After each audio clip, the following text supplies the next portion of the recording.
The term cosmology refers to the way one understands the structure of the universe. The Israelites believed in a cosmology that was common among the ancient civilizations of the biblical world. It encompassed three parts built up like a layer cake: a heavenly realm, an earthly realm for humans, and an underworld for the dead. This three-tier system is reflected in the Ten Commandments. You shall not make for yourself a carved image or any likeness of anything that is in heaven above, or that is in the earth beneath, or that is in the water under the earth. While we understand that the earth is a sphere orbiting other objects in the void of space, the biblical writers thought of the earth as a flat disk atop vast waters. Rising from the deep waters below were the foundations of the world, which held the earth firmly in place. This idea is reflected in several places throughout Scripture. The foundations of the earth belong to the Lord. On them he has set the world. Where were you when I laid the earth's foundation? Tell me if you know. Who measured it? I'm sure you know. Who stretched a measuring line across it? What was it built on? Who laid its most important stone? He placed the earth on its foundations. It can never be moved. Beneath the earth lay the realm of the dead, often referred to by the Hebrew word Sheol. The Hebrew word for earth, eretz, is also used, since the graves dug by humans represented gateways to the underworld. This underworld was also connected to the great deep, the uninhabitable abyss beneath everything.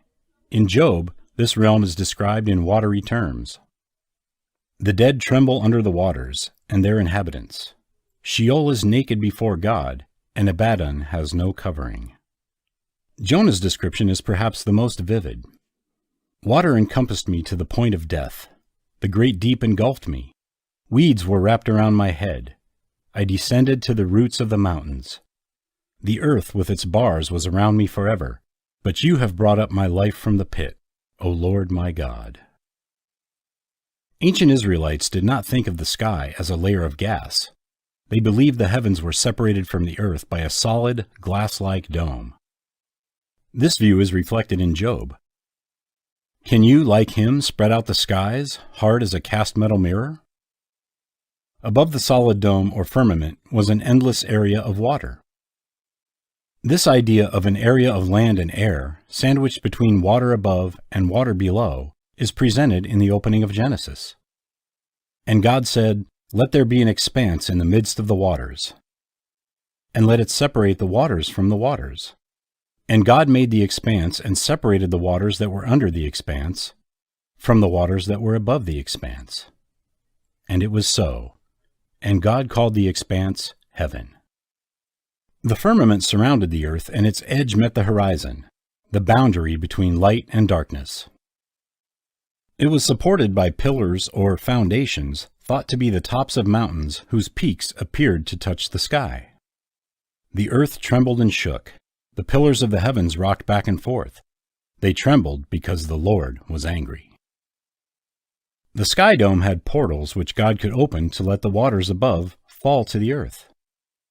This idea is evident in the story of Noah and his ark. Noah was 600 years old. It was the 17th day of the second month of the year. On that day, all of the springs at the bottom of the oceans burst open. God opened the windows of the sky.